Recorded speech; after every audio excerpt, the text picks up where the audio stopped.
नमस्कार दोस्तों, Tagore public school गुड़ापुर जी की यूट्यूब चैनल पर आपका स्वागत है।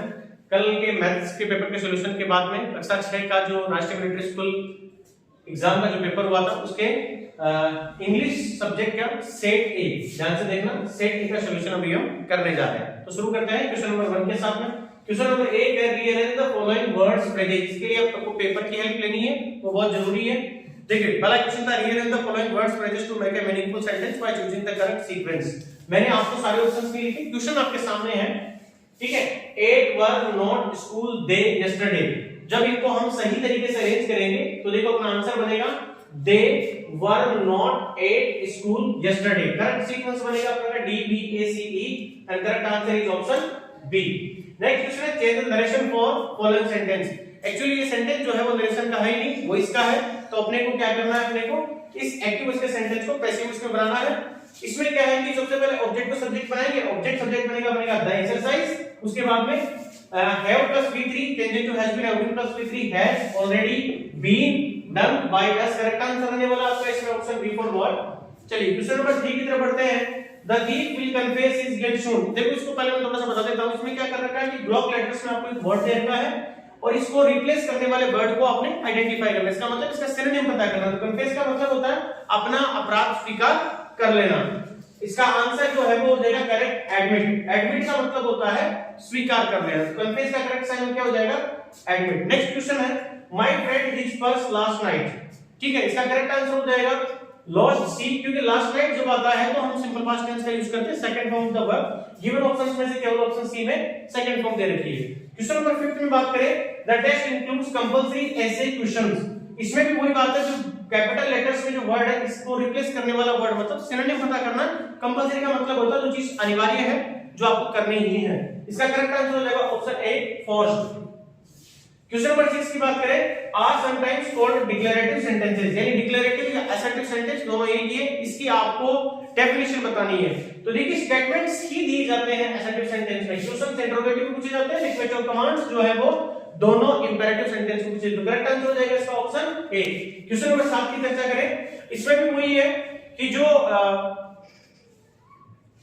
अपना कैपिटल लेटर में जो वर्ड है इग्नोर, इसका आपको सिनोनिम बताना है।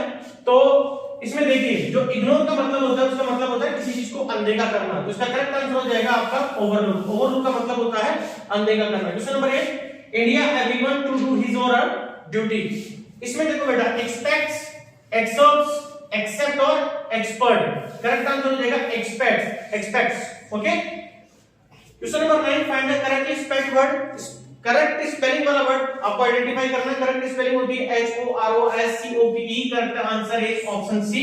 सिनोनिम ऑफ एडवाइस, एडवाइस का मतलब होता है सलाह देना, और सलाह देने का करेक्ट आंसर इसमें हो जाएगा option B council. Next question जो है question number 12 the speaker will be coming blank car. Preposition का क्वेश्चन है बाय, फ्रॉम, इन, ओवर। ठीक है, कई लोग इसमें इन करके आएंगे, लेकिन इन तब होगा जब हम इन के बाद में कोई भी आर्टिकल ए और एन लगा करके फिर जैसे यहाँ पे कार लिखते हैं इन कार, तो यहाँ पे करेक्ट आंसर आएगा बाय, क्योंकि बाय के बाद में ये आर्टिकल की जरूरत नहीं होगी, यहाँ पे कोई आर्टिकल आ नहीं रहा। तो करेक्ट आंसर क्या हो जाएगा by the speaker will be coming by car. चलिए he can fly aeroplane, article का क्वेश्चन है। एरोप्लेन के पहले आर्टिकल यूज करना है, तो देखिए सिंगुलर है, इसका मतलब ए और एन का यूज हो सकता है। प्रोनाउंसिएशन करके देखेंगे एरोप्लेन में सबसे पहले क्या आएगा a. Hindi vowel sound, Hindi vowel sound के लिए किसका यूज कर देंगे एन का। Question number 3 there is water in the bottle, यानी ये एडजेक्टिव यूज करना है यहाँ पे, क्योंकि क्वेश्चन में पहले भी दे रखा। देखो क्वेश्चन नंबर 13 में fill in the blanks with correct adjective. Adjective यहाँ पे यूज करना है वाटर नाउन के पहले। हम सब जानते हैं UCN uncountable noun. Uncountable noun इसका मतलब क्यों गया, ये काउंटेबल के पहले आता है। ठीक है, अब देखिए वाटर, वाटर लार्ज नहीं हो सकता, वाटर स्मॉल नहीं हो सकता, लेकिन सम वाटर ये क्वांटिटी बताएगा। ये दोनों जो है ये क्वालिटी बता रहे हैं, यहाँ पे क्वांटिटी बताएगा, क्योंकि क्वालिटी यूज नहीं की जाएगी। तो यहाँ पे क्या आ जाएगा some, option A is the correct answer. Question number 14 में दे रखा था choose the correct options to the fill the following they were angry with blank for their silly mistakes. ठीक है, तो यहाँ पे अपने को रिफ्लेक्सिव प्रोनाउन भरना है। ये इसमें रिफ्लेक्सिव प्रोनाउन भरना होगा अपने को। Option A him, their, ourself and themselves. देखिए दे जो है उसका रिफ्लेक्सिव प्रोनाउन होगा themselves, option D is the correct answer. Question number 15 है बेटा, वही इसमें भी क्या करना पड़ेगा कि ये जो वर्ड्स हैं, ये जो फ्रेजेस हैं, इनको अपने को अरेंज करके मीनिंगफुल सेंटेंस बनाना है। तो सबसे पहले हम इसमें उठाएंगे रोज। रोज इज, पहले भी rose is called the queen of flowers, option C is the correct answer. और सीक्वेंस रहने वाला है आपका BACKD, rose is called the queen of flowers. चलिए क्वेश्चन नंबर 16 में आते हैं, find the correctly unmatched idioms. इसके ऑप्शंस मैं आपको बता देता हूं, पेपर सबके पास में, आपके पास में। As nimble as squirrel, as cold as snow, as innocent as baby and as easy as riddle.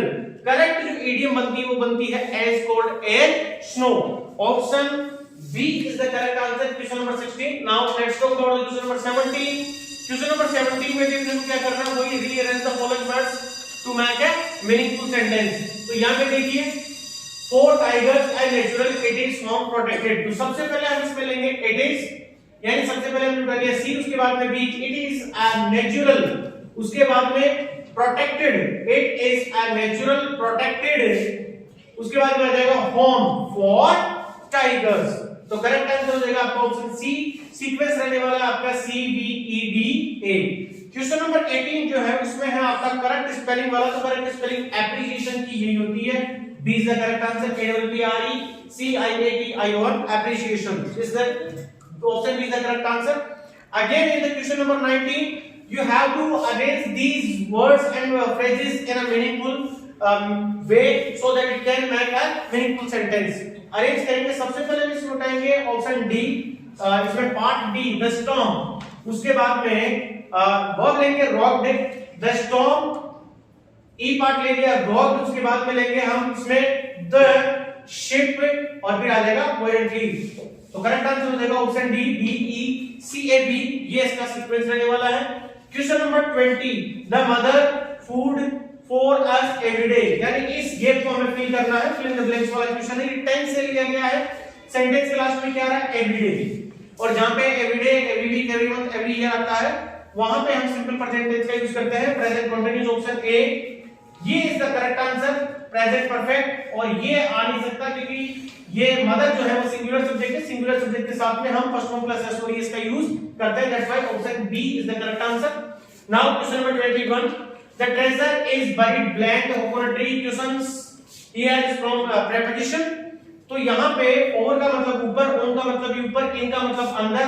ये कोकोनट ट्रीज के नीचे जो है वो आपका ट्रेजर खजाना बरीड दफनाया गया है, तो नीचे के अर्थ में आता है under, under is the correct answer, option D for dog. Now question number 22 have you seen blank 1 rupee note, question from chapter article. और यहाँ पे हम इस वर्ड का जब प्रोनाउंसिएशन करेंगे तो पहले आएगा व, हिंदी लैंग्वेज का कॉन्सोनेंट वाला साउंड है, कॉन्सोनेंट साउंड जब आएगा तो हम ए का यूज करते हैं, इसका मतलब option B is the correct answer for question number 22। Next question है question number 23, a synonym of delectable.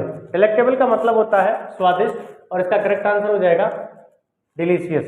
देखिए ऑप्शन ए कंफ्यूजिंग, एंग्री और स्मेली, इन तीनों का डिलेक्टेबल से कोई लेना देना नहीं है। क्वेश्चन नंबर 24 की बात करते हैं, the class will be held blank Monday, preposition का है क्वेश्चन ओवर ऑन इन 8। तो हम सभी जानते हैं कि जो भी नेम ऑफ डेज होते हैं संडे मंडे ट्यूसडे वेडनेसडे, इनके पहले प्रीपोजिशन कौन सा आता है on, on is the correct answer, option B. Opposite word of polite, polite का अपोजिट वर्ड देना है। देखिए पोलाइट का मतलब होता है थोड़ा विनम्र टाइप का आदमी, तो जाहिर सी बात है इसका एंटोनिम हो जाएगा rude, option D is the correct answer. My sister blank from married recently, इसमें भी अपने को टेंस चैप्टर से क्वेश्चन है, करेक्ट फॉर्म द वर्ब नहीं है। रिसेंटली जब आता है तो प्रेजेंट परफेक्ट टेंस का यूज किया जाता है, मींस हैव प्लस V3। यहाँ पे हैव प्लस V3 तो आ रहा है, लेकिन सब्जेक्ट यहाँ पे सिंगुलर है, तो हैव क्रॉस्ड हम यूज नहीं कर सकते। लेकिन ये काम रिसेंटली हाल ही में हुआ है, ज्यादा पास्ट की बात नहीं है, इसलिए हम इसको क्रॉस्ड सिंपल पास्ट टेंस में लेके जाएंगे, option B is the correct answer. One word substitution start हो रहे हैं। Question number 27, a building for storing threshed grain, एक ऐसी बिल्डिंग जहां पे थ्रेसिंग किए हुए ग्रेन यानी अनाज को इकट्ठा किया जाता है, correct answer granary, option D for dog. Option में आपको बता देता हूं इसमें कौन कौन से हैं, hangar HNGR hangar, a place where aeroplanes are kept, ये होता है डॉकयार्ड, जो होता है वो शिप के लिए होता है, और स्टोर जो है वो नॉर्मल स्टोर रूम होता है, लेकिन जहां पे ग्रेन को इकट्ठा किया जाता है वो ग्रेनरी होता है। Question number 27 option D is the correct answer. Question number 28 they were angry, question is repeat, तो क्वेश्चन 28 जो है ये रिपीट हो चुका है। They were angry with themselves for their silly mistake, option B is the correct answer. Now question number 29 I will meet him blank Saturday afternoon. देखिए अभी हमने चर्चा की थी कि नेम ऑफ डेज के पहले जो प्रेपोजिशन है वो ओन का यूज किया जाता है, यहाँ पे भी नेम ऑफ डेज है, प्रेपोजिशन ओन आएगा, option A is the correct answer. चलिए उसके बाद में next question number 30, question number 30 जो है वो अपोजिट जेंडर बताना है मार्गिस का, तो इसका हो जाएगा ऑप्शन सी मार्क्योनेस, correct answer. Question number 31 a synonym of gracious, gracious के सिनोनिम होते हैं ना बॉल्ड, क्रेजियस, ठीक है, तो यहाँ पे इसका करेक्ट आंसर हो जाएगा ब्रेव। ब्रेव, बॉल्ड, क्रेजियस तीनों का मतलब होता है बहादुर टाइप के व्यक्ति। स्केरी का मतलब डरावना, हैप्पी मतलब कुछ, डिलीशियस मतलब स्वादिष्ट। डिलीशियस जो है ये डिलेक्टेबल के साथ में बैठ जाएगा जाकर के, ठीक है, जो हम ऑलरेडी यहाँ पे कर भी चुके हैं। Question number 32 mister Chatterjee wants to be MLA, article का आंसर है। देखिए एब्रीवेटेड वर्ड है, जब एब्रीवेटेड वर्ड के पहले आर्टिकल का यूज करते हैं तो हम इनको ऐसे लिखेंगे एम एल ए, इसमें सबसे पहले क्या आया ए, ए जो है वो हिंदी लैंग्वेज के वोवेल का साउंड दे रहा है, तो हम उठा लेंगे यहाँ पे किसको, एन को। यदि कॉन्सोनेंट का साउंड देता तो ले लेते ए को, तो 32 में correct answer option B. Question number 33 blank can also be called exclamatory sentences. इससे पहले जो क्वेश्चन आया था वो असर्टिव के लिए आया था जिसमें स्टेटमेंट्स दिए जाते हैं, तो मैंने ऑप्शन सारे नहीं लिखे इसमें, आपको ऑप्शन में पढ़ के सुना देता हूँ। एक्सक्लेमेशंस, कमांड्स, स्टेटमेंट्स एंड क्वेश्चंस अभी मैंने बता दिए थे। कमांड्स जो है वो आ जाएगा इंपेरेटिव के लिए, स्टेटमेंट्स एक्सक्लेमेट असर्टिव के लिए, क्वेश्चंस इंटरोगेटिव के लिए, बच गया एक्सक्लेमेशन, एक्सक्लेमेशन आ जाएगा एक्सक्लेमेटरी सेंटेंस के लिए, option A is the correct answer in question number 33। Now question number 34 the kid is learning to play blank violin. Musical instrument के पहले नो डाउट आर्टिकल दे का यूज किया जाता है, ऑप्शन बी 34 में करेक्ट आंसर। सिनोनिम ऑफ वो का मतलब होता है कोई शपथ लेना, तो शपथ लेना मतलब अपने आप से एक वादा करना, तो यहाँ पे promised, question number 35 option A is the correct answer. Next है question number 36 he has knowledge of the language, fill in the blanks है। नॉलेज के पहले अपने को जो है वो एडजेक्टिव यूज करना है। देखिए नॉलेज जो होती है वो यूसीएन होती है, अनकाउंटेबल नाउन, इसका मतलब मैंने गया और फ्यू गया और कौन गया, लौट भी गया, ठीक है, तो कौन सा आंसर करेक्ट हो जाएगा, option C he has little knowledge of the language, option C is the correct answer. A synonym for decide is, decide का मतलब होता है कुछ भी डिसीजन ले लेना, मैंने ये चीज जो है वो डिसाइड कर ली है, मैंने ये चुनाव कर लिया है। सेटल नहीं होगा, चूज, चूज का मतलब होता है हमने ये चुन लिया है, ये डिसाइड कर लिया है, तो choose is the correct answer. Question number 37 option B. Question number 38 the class was not held as students were present, class नहीं हुई क्योंकि बहुत कम स्टूडेंट्स, मतलब न के बराबर स्टूडेंट्स थे, तो स्टूडेंट्स यहाँ पे देखो ये काउंटेबल नाउन है CN, ठीक है, तो लिटिल गया, ठीक है, और अब यहाँ पे न के बराबर स्टूडेंट थे तब क्लास नहीं हुई, तो न के बराबर कब होगा, जब अकेला क्या आएगा, few. The class was not held as few students were present. चलिए तो यहाँ पे option C is the correct answer question number 38। Question number 39 forgive, देखिए करना क्या है 39 में, यहाँ पे भी आपको ब्लॉक लेटर्स जो वाला वर्ड है उसका सिनोनिम बताना है जो उसको रिप्लेस कर सके। फॉरगिव का मतलब होता है माफ करना, और माफ करना होता है पार्डन। कई बार बोलते भी अपन स्पोकन में, पार्डन भी सर, माफ करना सर, एक्सक्यूज मी किसी का पार्डन यूज किया जाता है, मतलब माफ करना। फॉरगिव का correct answer option A pardon. Question number 40 A synonym of satisfaction, satisfaction का मतलब होता है संतुष्टि, और संतुष्टि का सिनोनिम होता है कंटेनमेंट, तो करेक्ट आंसर क्वेश्चन नंबर 40 का option B for boy, containment.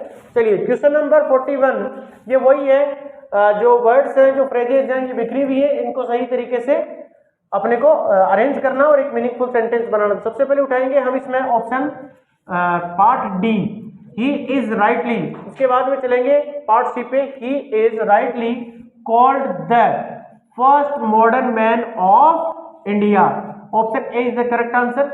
Series जो रहेगी वो रहेगी DCBA, सारे आंसर मैंने नहीं लिखे हैं। Question number 42 Madhu is worried the test because she thinks that she will fail the test. Madhu जो है वो वरीड है क्योंकि किसके बारे में, तो बारे में के अर्थ में कौन सा आएगा, प्रेपोजिशन अबाउट। 42 में option C is the correct answer. 43 the terrorist blank dead by the cop, terrorist जो है वो कॉप यानी पुलिस के द्वारा मारा गया। आराम से पता चल रहा है कि बाय द कॉप, इसका मतलब सेंटेंस पैसिव वॉइस का है। पैसिव वॉइस में V3 ढूंढोगे, यहाँ पे V3 आ रही है और ये V3 आ रही है, लेकिन ये कट गया और ये कट गया। हैज शूट, देखिए has shoot, has plus V3 ये पैसिव में नहीं होता, ये एक्टिव में होता। ये हैज बीन शूट होता तो मजा आ जाता। वॉज के साथ में एक्टिव में ING आती है, वॉज के साथ में V3 आ रही है, डेफिनेटली सेंटेंस पैसिव का है। तो correct answer option D for dog. Do you see blue sky, sky जो है वो एक यूनिक थिंग्स में से आती है, तो आर्टिकल द यानी option D is the correct answer. Question number 45, please be quite, कृपया शांत रहिए, क्योंकि मैं अब यहाँ पे जो एक्शन है वो बोलते टाइम पे क्या है, गोइंग ऑन है। तो जो एक्शन बोलते टाइम पे गोइंग ऑन है वो कंटिन्यूअस टेंस, और इसमें कंटिन्यूअस दो है, प्रेजेंट कंटिन्यूअस और पास्ट कंटिन्यूअस। लेकिन जो एक्शन बोलते टाइम पे कंटिन्यू है वो अभी है, इसका मतलब प्रेजेंट कंटिन्यूअस। तो option A, please be quite, I am working, option A is correct answer in question number 45।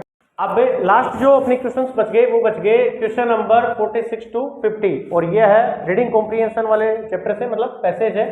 तो पैसेज अगर हम एक बार पूरा पढ़ना चाहें तो देखिए मैं जल्दी जल्दी पढ़ देता हूँ, पैसेज की रीडिंग कर देता हूँ। Bachendri's story stands as an example of how going against your families wishes can be hard but important from time to time. Raised surrounded by the Himalayas towering around her hometown, she intended to climb it one day and focus on becoming a professional mountain climber. Moreover, she received a lot of discouragement for being a girl trying to take on such a physically challenging path. This only fueled her passion.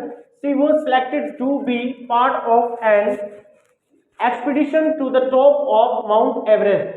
She braved being buried in snow, fierce icy winds, and even losing sensation in her toes. She was one of the few who finally made it to the top, creating history, being the first Indian woman to reach the summit. Summit का मतलब होता है चोटी, peak. चलो start करते हैं question number 46 से। Which mountain surrounded Bachendri's home town? तो ये लाइन मैच हो रही है पूरी की पूरी, देखिए यहाँ पे दे रखा है रेस surrounded by the Himalayas towering around her home town, यानी उसके होम टाउन के चारों ओर कौन सा जो माउंटेन था वो था हिमालयाज। तो यहाँ पे हो जाएगा option A is the correct answer. देखिए आल्प्स की माउंटेन्स की और ये माउंट एवरेस्ट इनकी बात नहीं हो रही, हिमालयाज माउंटेन था, ध्यान रखना। Mount Everest is a peak, it is a summit not mountain. Mountain तो हिमालय माउंटेन की ही सबसे ऊंची जो पीक है वो है माउंट एवरेस्ट। चलिए question number 47, why did she receive a lot of discouragement? इसकी भी लाइन मिल रही है, बार बार डिस्करेजमेंट क्यों मिला था उसका? देखिए यहाँ पे लिखा हुआ है she received a lot of discouragement for being a girl because she was a girl. Option A is the correct answer in question number 47। Now let's talk about the question number 48। What was the childhood dream of Bachendri? Bachendri का जो childhood dream था वो क्या था? उसका childhood dream था कि वो एक दिन जो है इस पे चढ़े, किस पे? हिमालय माउंटेन पे। तो यहाँ पे लिखा हुआ है she intend to climb it one day, या फिर उसमें आगे एक चीज और दे रखी है ये करने के बाद and focus on becoming a professional mountain climber, की वो क्या बने एक दिन प्रोफेशनल माउंटेन क्लाइंबर। इसमें देखिए ऑप्शन में क्या क्या दे रखा है, to climb the mountains one day, यही अपना करेक्ट आंसर हो जाएगा।